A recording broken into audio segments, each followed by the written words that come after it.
My life was crazy. I lived in DC, one of the worst neighborhoods in DC, and a lot of my friends were dying, just like disappearing, going to jail and stuff, so needed to change. So I got extradited and I spent a couple months in jail, and then I got released, and then I went into a rehab, and then I found this place, and this place is all right.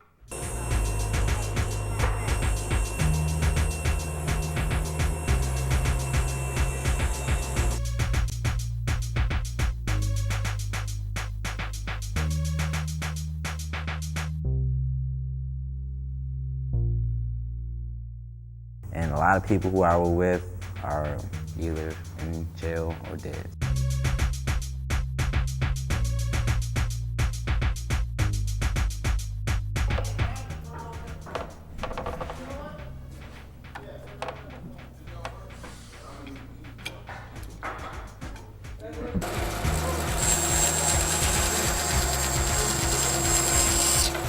I just let it out. I was like, you know, my math is not really too good. Like, you know, 'cause they test me, they'd be like, oh, what's like a quarter plus or 1/16. Then I get stuck. I'd be like, I'd have to actually look at the measuring tape. That's the only way I could do it. But you know, 'cause I just count up.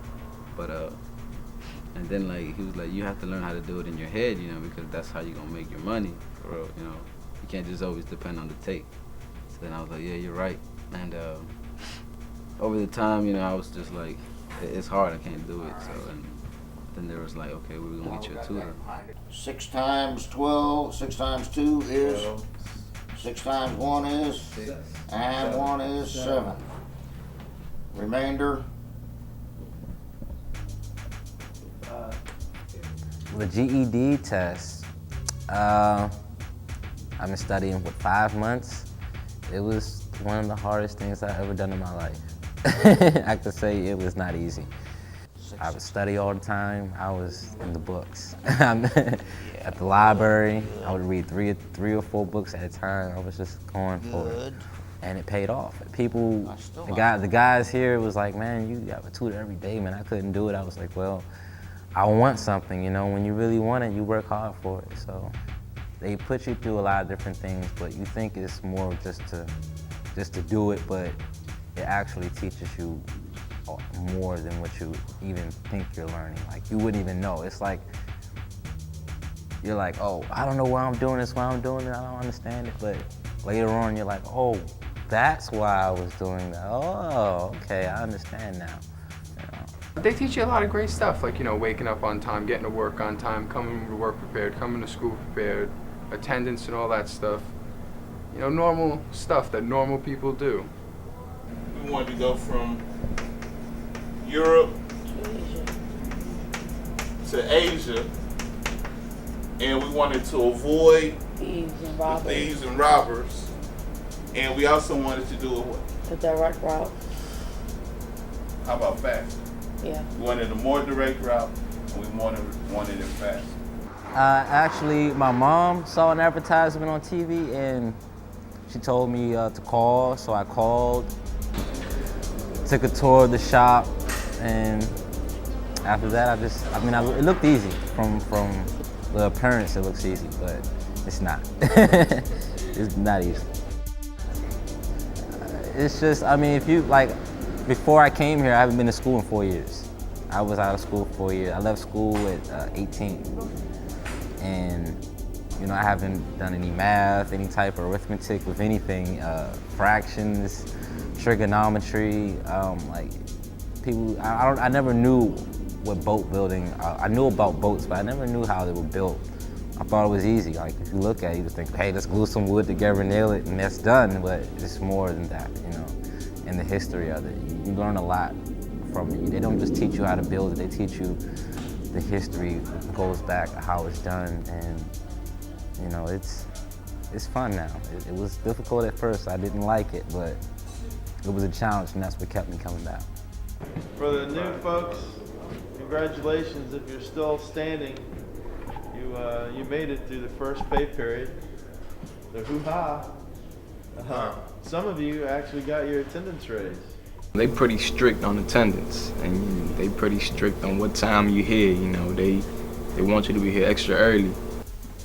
Okay. For this about his budget. The hours you might see something that says. I guess it's for troubled kids. All of us is troubled, so you know, look at us. We're an interesting bunch. So clearly, we've all done some shit we wasn't supposed to be doing, and that's why we're here. But it's okay. It's a good place. Nobody, you can't just sail through here. The success rate, I would say 1 out of 3. Everybody doesn't make it. You know, some people don't want to give up that lifestyle. Some people don't see the problems or don't see the flaws in living the life, the fast life, or being around the hood or hanging around your friends all the time. That gets kind of boring after a while. I mean, if you don't really see it's boring, you can just go out and look at the guys who hang on the corner, you know. Their life isn't much of anything, you know. What do they have to show for it? At first, I ain't like nobody here. I ain't like nobody, you know, but I mean, that's how I am. I gotta observe people before I interact with them to see how they are, to see who I'm about to talk to, see who I'm about to interact with, you know what I'm saying? I mean, we all help each other out.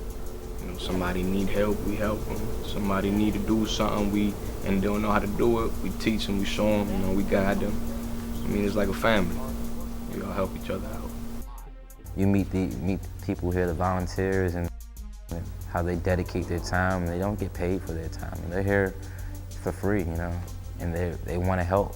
So I mean, that makes you like, if they want to help me, I want to help. I should want to help myself. So, you guys have made it. And you've seen some guys who haven't made it. You're standing. The last men standing. All right? Some of the things that you had to go through were pretty simple. Some of them were a little more complicated. Good luck. Andrew? That's me. That's you.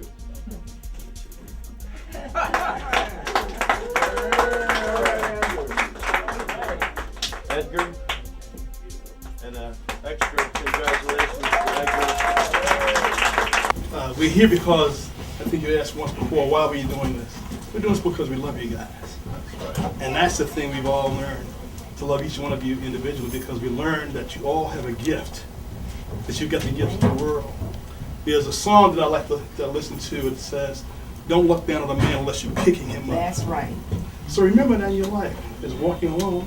Somebody else needs to be picked up that you need to talk to. There are guys and people in your neighborhood that are looking at you and see your success, and they want to know, how did you do it? Talk to them. Congratulations. Thanks, man.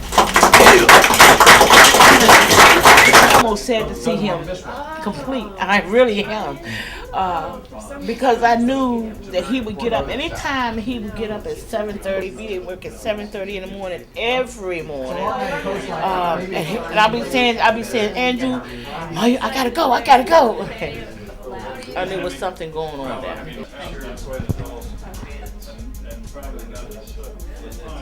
Like I look back, and when I used to didn't want to come to work, and now I love coming to work. I look forward to coming to work, you know, because it's just, I love this place. I look back at it and think about all the challenges and how I made it through. Like I've never completed anything, so this is like the first for me. If I stay on the road I'm on, I see myself being very successful in whatever I'm doing, as long as it's positive.